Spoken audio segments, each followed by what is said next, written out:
I've been associated with IMAI for since 2015, and last 2 years I've been specifically working with them in the field of cybersecurity, information security, and now for the privacy. Uh, I'm very fortunate to have with us Commander Mukesh Saini. He's going to do the meat of the talking, and a few words about him. He's a triple masters, and he's got all the necessary certifications that you need to get convinced that you're hearing to the right person. He is a CISSP, a lead auditor of ISO 27001, and certified lead implementation professional GDPR and BS 10012 also. Apart from that, his experience as a former naval officer. He's also a pilot, by the way, with more than 100 hours of flying. He was the first National Information Security Coordinator, now formalized as NCSC, and the Chief Security Advisor for Microsoft and CISO of SL Group. He's an avid writer and speaker on privacy also, and also cybersecurity and related laws. And it's great to have you here, sir. I really look forward that some of the jargon gets cleared and we all know something more about PDPA than we would do right now. And before we begin, sir, I have a few questions, if you don't mind answering. Because once you start explaining, there will be some questions remaining in the audience mind. I made a list of those questions which are likely to be, because I also have a startup and I also have few questions. So my first question here is, so why are we having this webinar? I mean, we have read and heard about the privacy bill and all, but in your view, what are the key concerns that a startup like mine or an established company should have? Over to you, sir. Thank you, Colonel Satyendra. It is pleasure to hear from you about this privacy, and I think it will be a great webinar. And good morning to everybody who has joined us. So, Satyendra, the question you asked that why are we having this webinar is, first is that we have been waiting, but finally the government has put this bill into the parliament, though it has gone to select committee, but finally we'll see the day of light. That is for sure, sooner than later, and law will come. There's no doubt about that part. There may be minor changes, but as I see it, those changes will not be affecting industry. They'll be primarily the government functioning, where the issues of differences existing. Uh, and the day the law is passed within 18 months, you have to then undertake the activities and complete the task. So in March 2020 is coming on ahead of us. So budget allocations have to be made now. So I feel that there is a need for the need for such a webinar. You may be designing a software, so you design a software. Now you're conscious of the fact that okay, you have to take care of this. You'll structure your new organization, or already start restructuring organization is a complicated and long drawn processes. Your network designs, your Active Directory may not be properly designed. It may not be a rule based Active Directory right now. It may be just generic Active Directory or the LDAP, and they'll be required it. Okay, so before okay, another question. Yeah, sure. I have one more question to ask, sir. What I want to ask is, what are the level of companies that are affected by the bills? I mean, sometimes you feel that I've just started up. I just have 5 employees, and then there's a mid-level startup which has got 30 employees, and there's a bigger company. So what are the level of companies which are seriously affected by the bill? If you can answer this question. Suddenly it's like this, that practically each and every company, irrespective whether it is an IT company or not, will be impacted until unless you have processing a personal data of 100 people per month in the previous year. So the previous year record will be taken, that how many personal data you have processed. If it is less than 100, only then you will not come. So practically you mean each and every one of us, sir? Yeah. Just everybody will be included into this. So one more question I have, sir, that how can I know if I am affected and how much? So that exactly is the reason why we are having this webinar. Once you go through the webinar and end of it, I am sure that you'll able to answer that what's my role and responsibilities, what's my obligations, and how I'll able to undertake the activities for the future, right? So let's start and immediately. And so my request to everybody is just listen, because I'm not going to speak what is there on the slide. I'm going to speak more than that, as those slides are prepared verbatim from the law. For the reason is I don't want to create an interpretational situation here, and that's why it is copy paste from law. And but I'll try to explain as much as I can in the in the next 30-40 minutes. So privacy has got a history in India, but it is very slack and not very visible. There is no formal law about it. Way back in 1962, from Khadak Singh to now, Justice Puttaswamy case where of Aadhaar, where privacy has been discussed. The law of Section 43A, which got introduced in 2008 Information Technology Act, the Consumer Protection Act, also speaks of law. And before the Puttaswamy judgment came, Justice Shah Committee also recommended that law is required. Then Justice Bin Krishnan has given a formal shape of law, and new one is now which has come is government has modified it. The law has got about 14 chapters and not about exactly 14 chapters and 98 sections. It has got single schedule which is impacting IT Act.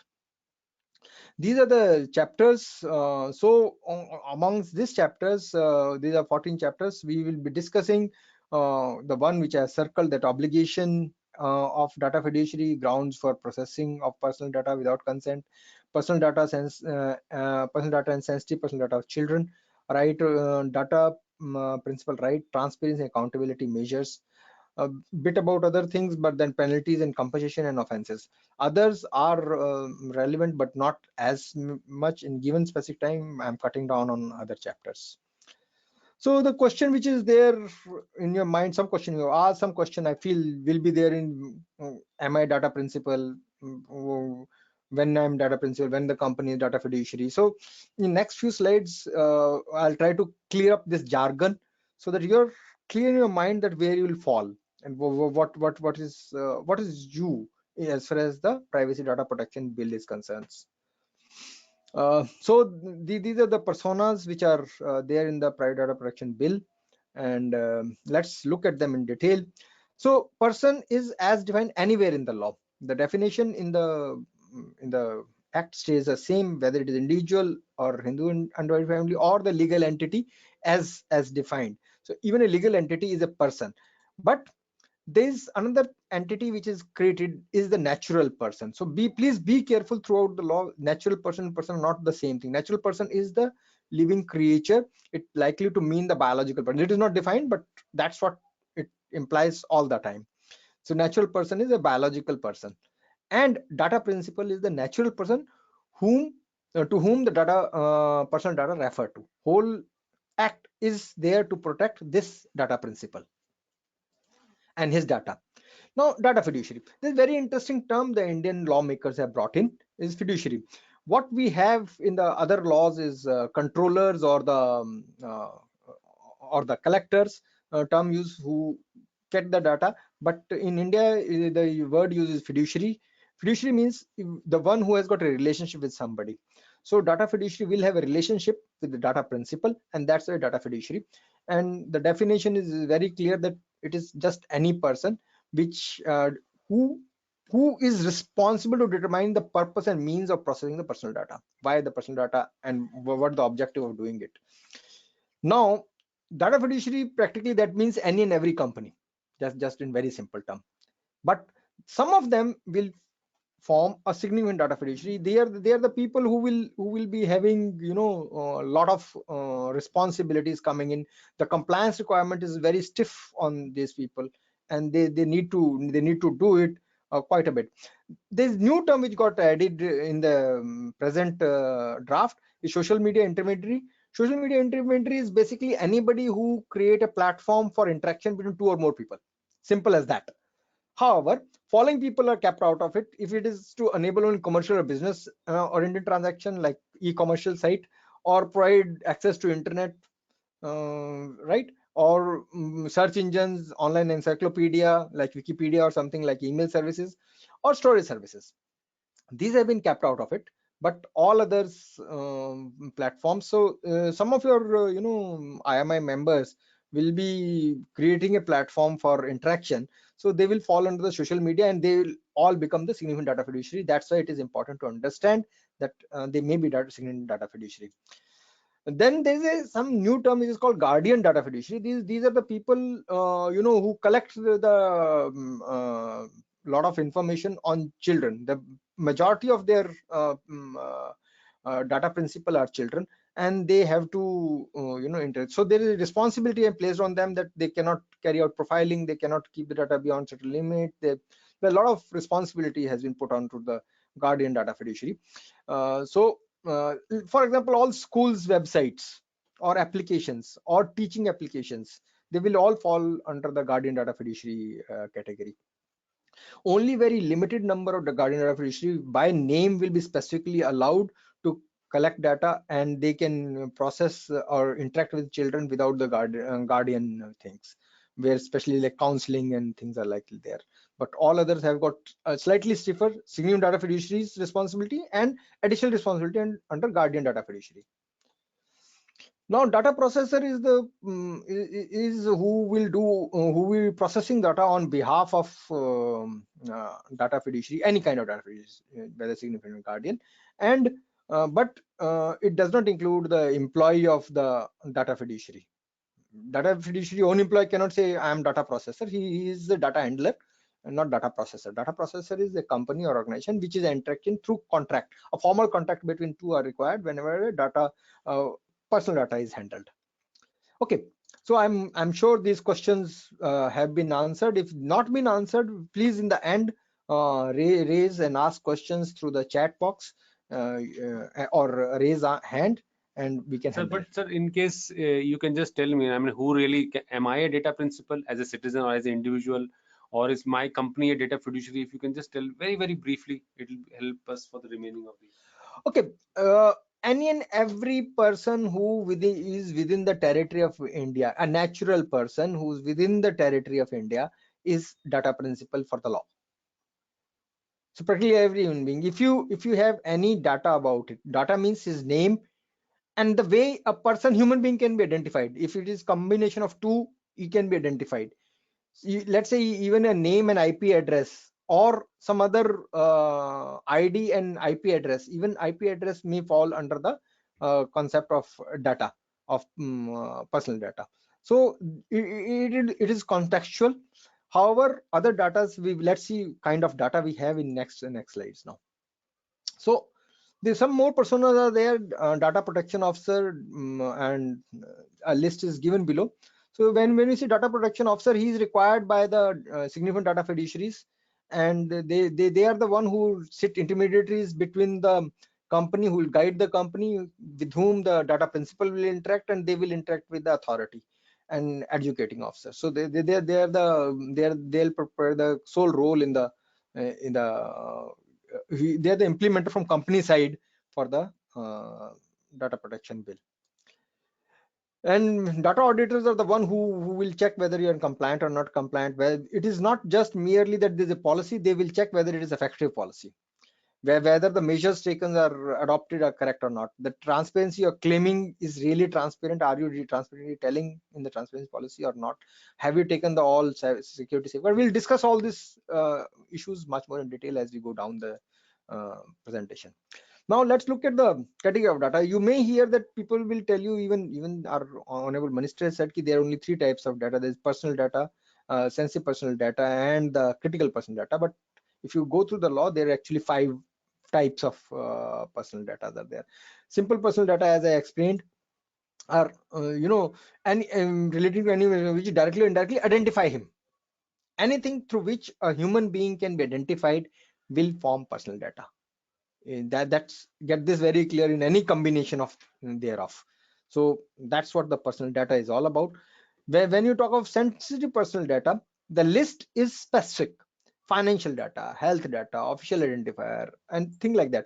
Luckily, password, which was there in the earlier version, has been removed. Now the password is no more a sensitive personal data. Otherwise, practically every company would have become, whosoever kept the password will become the significant data fiduciary, and it will be uncontrollable situation. So these are the data which are laid out. Then there is a children below 18. Now this age appears to be high, but that the Indian laws has that child is 18 and below, so that's below 18 years of age. Only 18th birthday onward he's adult. So that's the law which has been kept. Now this additional sensitive personal data, the law provides for that either the authority or the government can add another list, another personal data, and make it as a sensitive personal data, upgrade any data as into sensitive personal data as the technology moves forward. So this additional personal data will come as and when required. And then the critical personal data are the data which the government will issue through gazette notification. Most of it will be from the sensitive personal data, but not necessarily. So, and the value of the critical personal data we'll see as we move forward. It cannot move out of country in any form except in certain conditions. So if we look at the universe of the personal data, that's how it will look like. So additional personal data will be out of the personal data, and critical personal data will have this kind of things. Okay. Now let's look at what are the obligations that data fiduciaries has got, right? So prohibition of processing of personal data. Basically, when we talk of prohibition of personal data, we mean that data has to be very specific, clear, and lawful purpose, and not otherwise. You do not collect data for any other reason. Then limitation purpose is it should be fair and reasonable, and it has to be consented and incident and connected to the business. It should not be asking something which is not connected to the business. If you have to conduct a business, or the purpose has to be defined as for that. Then limitation of collection, only that much data which is necessary to collect. For example, I've seen one weather app asking me to share, allow the access to my photos and videos, right? There's another app which is asking that authorized to send SMSs. Now the startups especially, please note that when you're making an application apps and we are adding the things, please check your manifest. Your manifest is not asking anything which is beyond your requirement. So please collect the data only bare minimum as required. And then there is an issue of requirement or issue notices. It is a massive list of the notice what all should include in notice at the time of collection, including the purpose, type, contact details of to whom to contact data fiduciary or data protection officer, or the any other officers through whom grievances can be handled.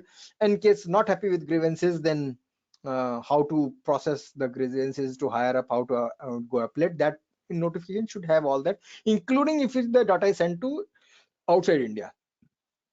When we talk of the quality of data processed, quality of data processed is that data should be complete, accurate, and update, and not misleading. Data should be retained for the period where it is required, shouldn't be retained beyond that. Even in case it is required to be retained beyond that for any reason, any purpose, then specific consent is required. After the purpose is over and data is not required, if you want to retain it, you have to take a specific consent. And the accountability will deal much more in detail.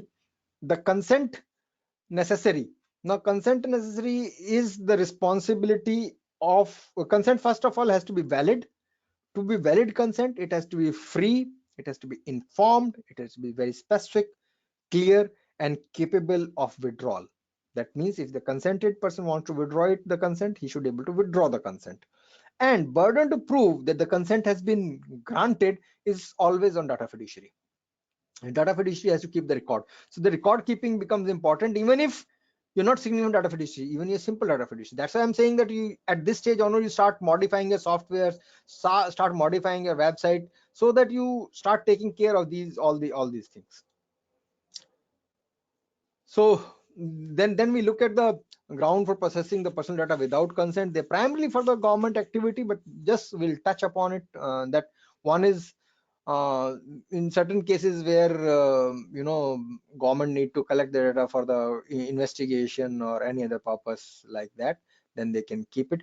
But more importantly, a ground for processing of personal data by government will be only when they're providing service. For example, they're giving service of license, then they need no consent. When they're issuing the birth certificates, through issuing birth certificate, they will collect certain amount of personal data. Then you need consent is not required. Then processing necessary for data for the related to employment, the employer need not to, we will look that this slightly more in detail that. Okay. Then we will processing for data for other reasonable purpose which has been specified in the law. And then what is the sensitive personal data? I have shown you the list already. So when we look at it slightly more in detail, then it says that when is functional state for benefit or certification. And I have already spoken about when court or tribunal orders, when medical emergencies are there, epidemic has broken out or people are sick, thing like that.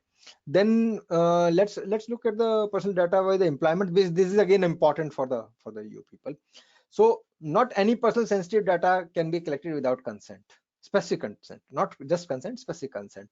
And but for recruitment, termination, and all other activity which are incidental to the job and employment, you need not to take the consent. Consent is not required. Only consent. Now understand the import of it. Let's say you have a fingerprint attendance system. Now fingerprint fall under the sensitive personal data. You need a specific consent as of now.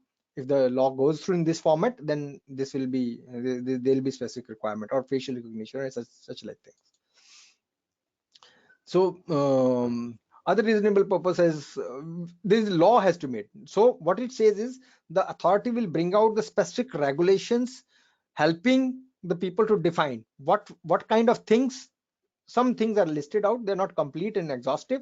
For fraud, for whistleblowing, for merger acquisition, sometimes we take the hostile acquisition, so a lot of data get collected on the people and other things, but you should be able to prove that there's attempt. In case you get caught, then you should be able to prove that why data has been collected without the consent. So there's a list about it.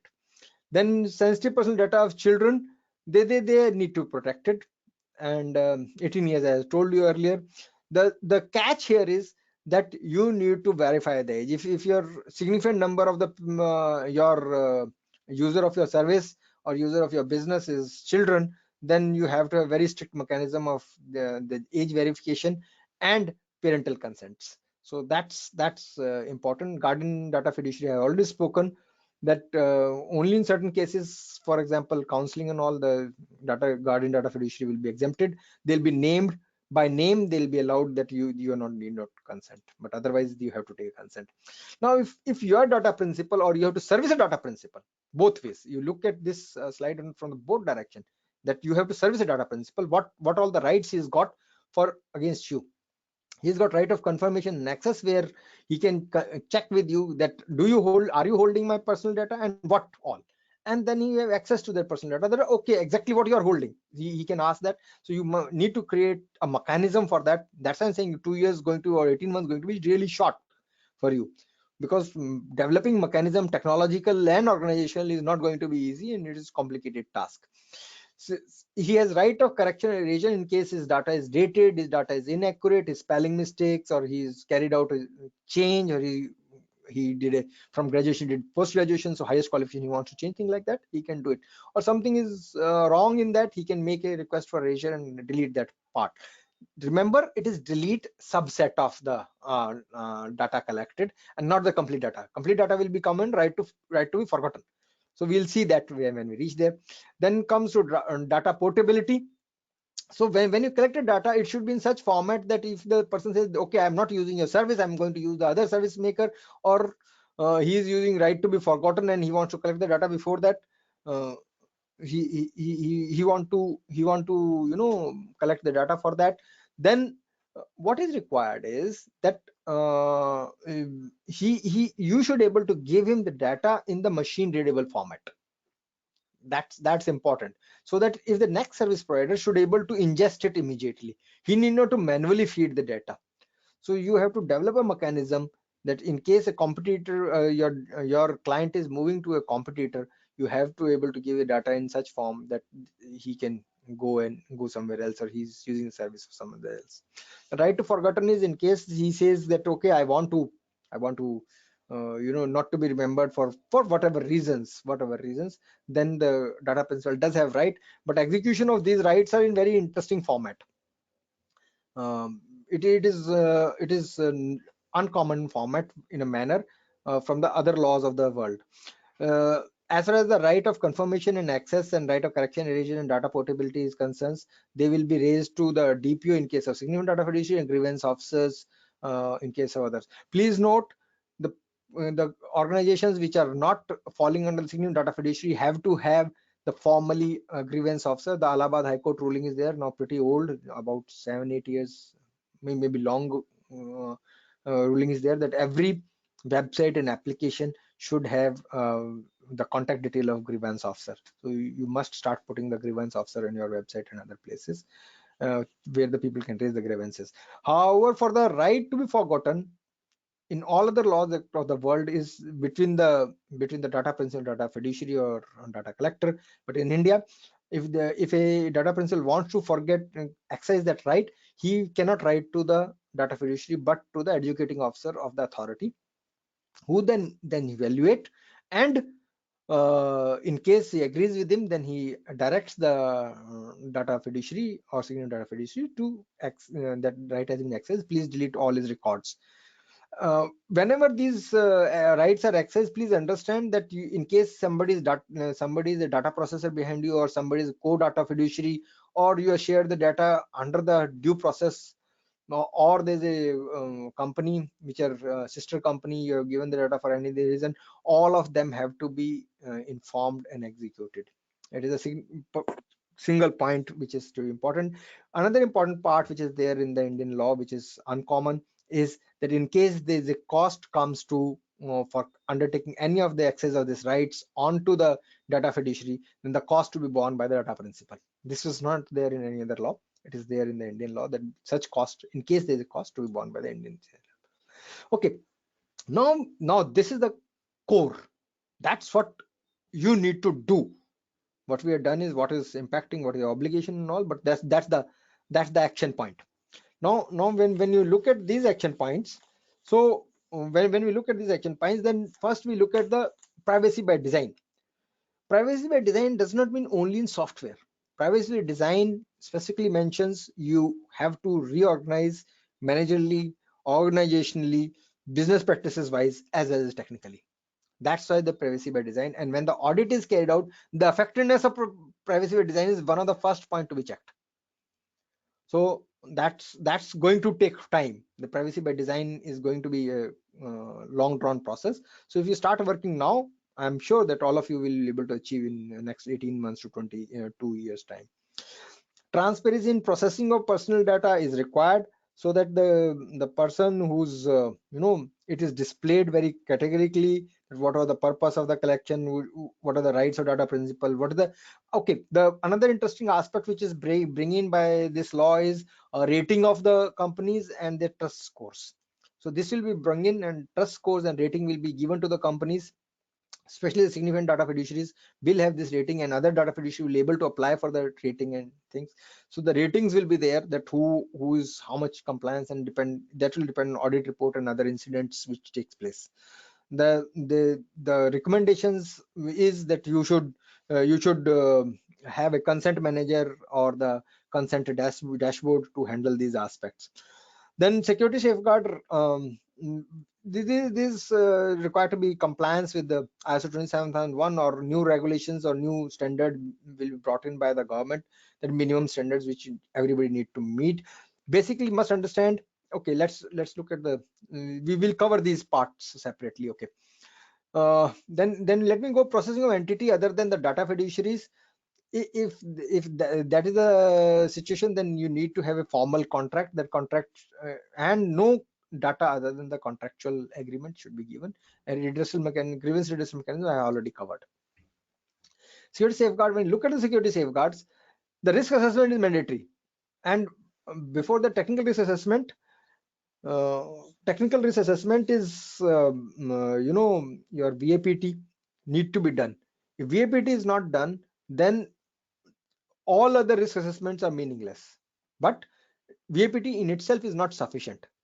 That has to be done, and then you need to do the complete data flow structuring and data impact assessment has to be carried out, and that's how the security safeguard. And then when you got this risk, then in that risk you should able to able to put this risk into a matrix of likelihood and severity, and on basis of that you take the action, and you should say, okay, I'm ready to take this much risk. The risk management comes into play.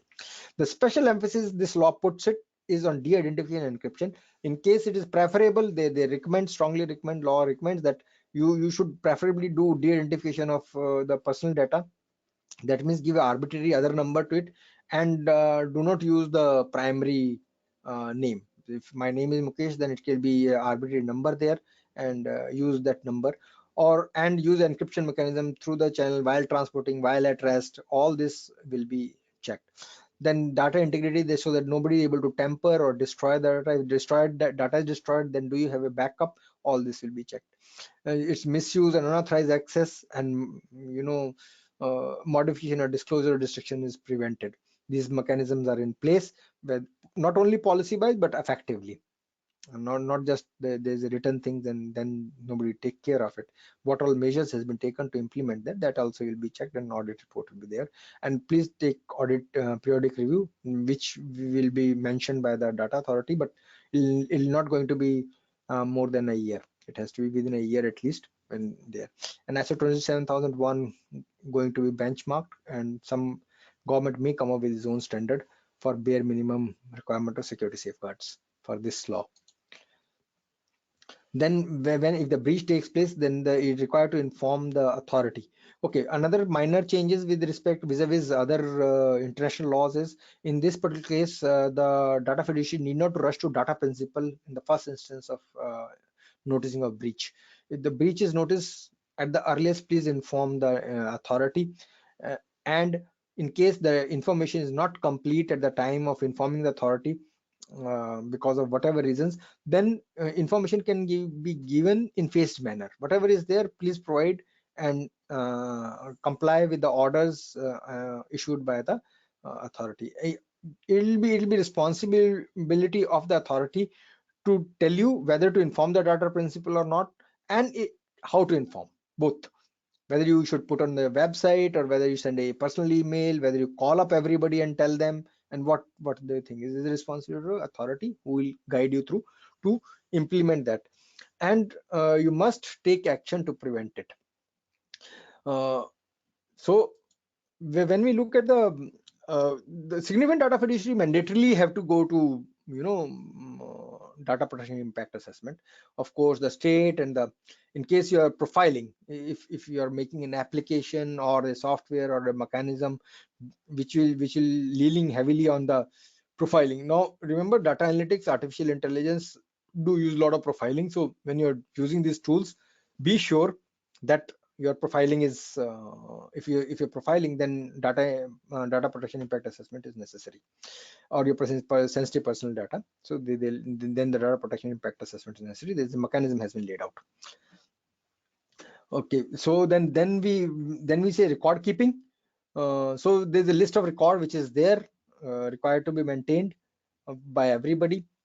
The certain people which are mandatory for are required to show the record to the auditors and the authority. Others need to keep it with them. Audit, it should be for clarity and effectiveness of notices which are issued. It is laid out, and also the qualification and what kind of auditors can do it. What is the requirement? Even the rating and trust of the not only fiduciary but the auditors will be mentioned, and authority can order that, okay, undertake audit anytime. In any case, the audit is mandatory for the significant data fiduciary. The no information, earlier situation was that no information allowed to move out of the country, but now personal data can move out of the country without any restriction. Sensitive personal data can move out of the countries with the specific consent, but a copy of it has to be kept within the country. And the critical personal data cannot move out of the country except for the specific conditions. So when we look at the sensitive personal data, critical personal data, if they have to move out, then they move out, and you have to have a logic why it is moving out. Let's say you are a group of company of which some companies are existing outside the Indian territory. That is a logical reason. If you're using a processor whose back office somewhere else, that is the logical reason. It's not just for any other reason. You can move out the personal data, and sensitive personal data and critical personal data is not moved out except case of medical emergency and distresses. So that has been laid out, and government will tell which country and which company it can go to. There is the exemption list which is there. So I'll jump that. Then the penalty and compensation. This is important, that the penalty is 5 crore or 2% worldwide turnover. Worldwide turnover means basically a revenue, and by all, if it take to prompt activity action in response of data security breach. In a breach take place and you're not taken a response, or you're not even prepared for it, your incident management mechanisms are not in place, or they have not been effectively utilized, then this is the 5 crore is the punishment. If you for second data fiduciary is that you have to take a DPIA, you should have taken an audit, you appointed DPO, and you need to register. This is a standard practice. If they don't follow the practice of significant data fiduciary, they'll be impacted, and everybody in case of this. However, the punishment shoots up to 15 crore or 4% of worldwide total worldwide turnover up to, but this is the limit. So when you're processing your personal data in violation of this law, simple and straight, there's no issues in that. Personal data of child in violation of this law, that's again not an issue. Most important part is failure in security safeguard. So if the security safeguard is important, and you just put a policy that for example, you say ki password policy for the safeguard is that all data handler password should be 14 character.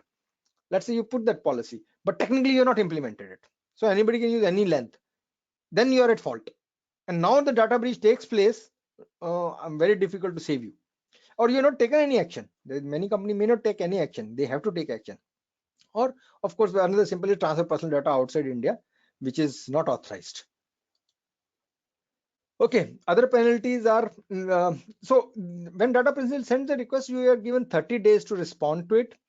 After 30 days, if the response is not come or not complied, or the objection, the time starts, and it is 10,000 rupees is the compensation which the data principal will get for the failure of non-compliance, up to the 2 lakh rupees.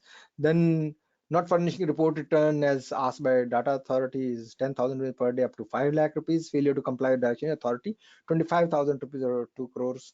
And in the case which are not defined in any manner, the penalty can go up to 1 crore for the significant data fiduciary and 25 lakh for the others.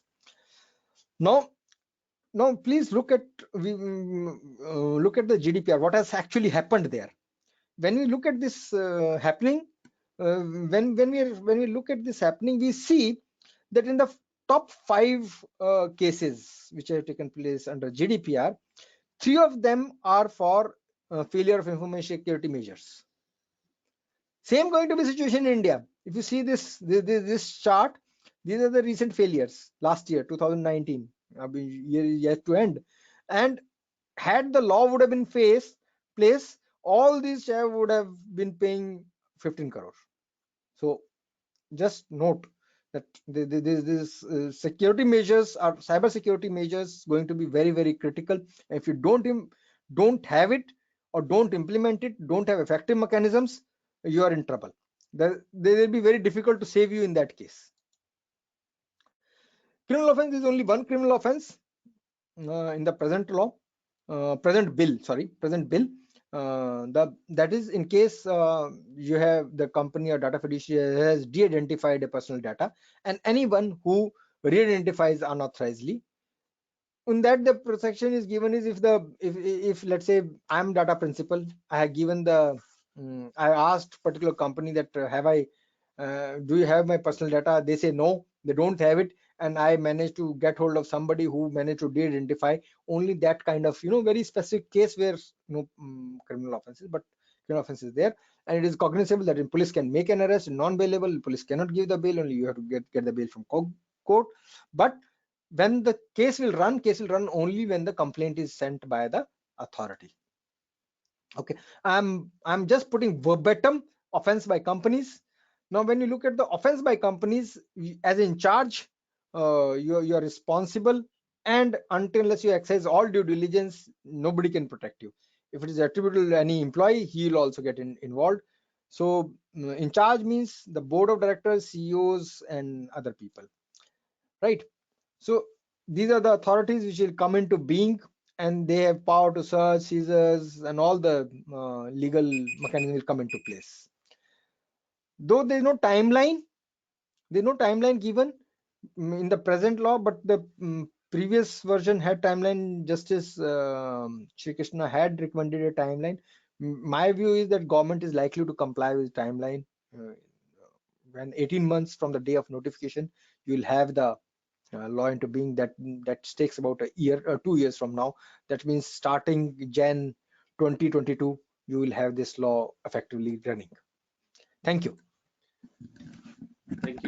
Thank you very much, sir.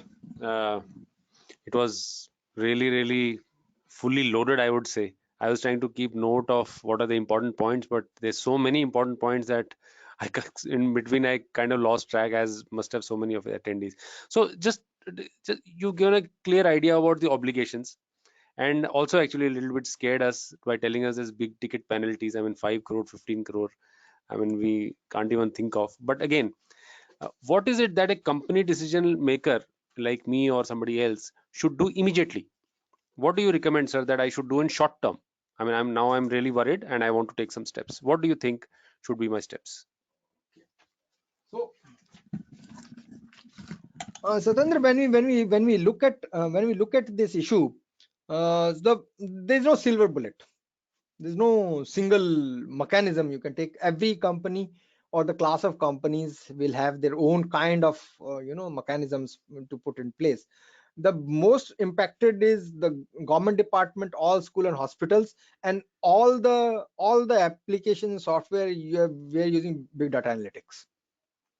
They are all impacted heavily. Then you need to prepare a short-term and long-term action plan so that you can implement it. Short term, you have to start now. That means now you start calculating your budgetary estimates and other things.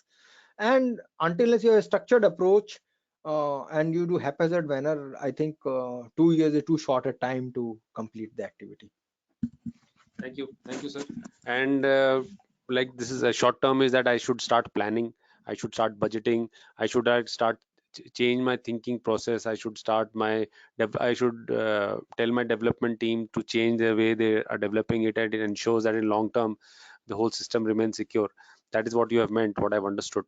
And what about the long term, sir? What exactly should I be doing in long term, where I can think that 2 years from now I don't have to worry about this? Can you just throw a little bit of light on that? I just flashed the slide right now. That first and foremost, you become aware that where you stand in this. Are you significant data fiduciary? Are you guardian data fiduciary? Where you are? Then you allocate a budget for that. Restructure your network to role-based access system. If it is not role-based, I'm telling you, this is most critical component which has not been spoken of. If your network is not role-based, you'll have revisit your contracts, your policies and processes. If so that your next cycle of contract with your contracts which are expiring, so revisit them in the present, because otherwise the contract will be required to be changed on the January 2022 and you'll have problems. So start looking at them. Update your website. For example, I gave you that your grievance officers required to be mentioned there. Please ensure that they're mentioned. You can start mentioning now, because law is in force even now for the grievance officer. DPO is not there, but grievance officer is necessary. Then your all new project, embed privacy from the start. Start training your data handler, HR, IT, and legal team. If you're sure that you're going to fall into the significant data fiduciary, so start thinking and undertake the training for the DPO and data auditors. Of course, I'm sure through IMI we will undertake these trainings for the people and help the people in implementing it and things. And for the long-term restructure your organization, check your compliance requirement. More compliance requirement will come as soon as the data authority come into being. Undertake a formal privacy and cyber risk assessment. Especially the companies who are non-techie companies are very casual about it. I think they'll have real challenge coming up. Then institute transparency measures that first of all know what you have, and then start putting that notice on your website or any mechanism and terms and condition very clearly mentioning that. Undertake the accountability measure which I had discussed in that, And if you are confident, which you should be after completion, and I hope with the help of IMI, you should go for rating and higher the rating and trust rating, the more clients you'll get, and it'll help your business. Thank you very much, sir. Now I feel that my education is a little bit complete. Only when I know what I need to act, only then I can understand what I need to do. So that's fantastic, sir. To all the audience, it has been fantastic. If sir, can you just check the chat if there are any questions from the audience and we can answer them? So there's a hand raised by some people. Anything come in chat, sir? Any questions? If anybody has, they can put it in the chat. Please put your question in the chat box, and we have another 15 minutes. We can answer all your questions which are there. Meanwhile, I can assure you that we are not here just to give you a 40 minutes Gyan lecture. The IMEI has a proper plan for its members. We intend to start training. I mean, we will be conducting half-day awareness level training for C-level management. We'll be conducting 2-day training for data protection officers. We intend to also create an infrastructure for in-situ training for your companies, where I mean all the data handlers in your company, they'll be individually taught personally one-on-one, and the days and the duration can be decided on the size of the company or the requirement of the company. That is, the point is that at IMEI we intend to hold your hand from now till the time this comes into a law and you are expected to be compliant, and we hope to hear more from you. I'll be writing personally to each and every one of you, and you can also, even after this webinar, you can send me your questions. I will try and help you out in the best possible manner, and we look forward to have this relationship till you're fully compliant. Sir, any questions that they have come from on the chat? Any questions? Is one question?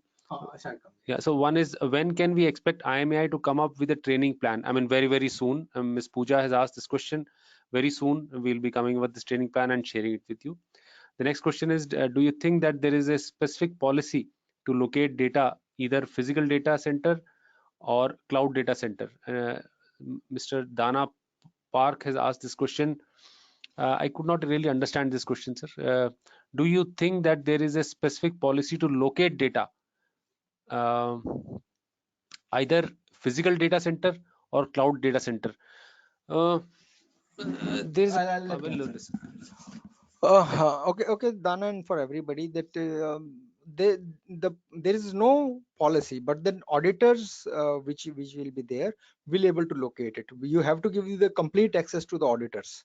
So auditors will able to identify where your data is lying and whether they're lying and are they in compliance with the policies or and the rules or not. That's, I hope that's what your question is, that how you'll locate where the data is lying. It could be anywhere in the cloud, anywhere in the world. So the auditors will be provided with the tools and mechanisms to identify where the data is physically residing. Next question is by Abhijit, saying, can you shed more light on the issue of registering the Data Protection Authority, method and timeline for registered IPO? So Abhi, just now the no Data Protection Authority has come into being the day the notification of the law is issued, which will be about 3 to 6 months from now. After that, the 3 months will be given for the Data Protection Authority to come into being, and then they'll start coming with the regulation, and then they'll say who all are the significant data fiduciary and the guardian data fiduciary who need to register. So there's a timeline for that, but what is more important for immediate in hand is please look at your software, please look at your organization, please look at your network, which I give you a short-term list. So look at your list and start doing that. Allocate budget. You'll be needing a lot of budget to handle this. And one of my questions is there, I'm sure the others have it too, that how many, say, members of IMEI do you think are significant data fiduciary? I mean, you said that the limit is 100. If you're handling 100 data of 100 people, over 100, then you are a significant. Is that true, sir? No.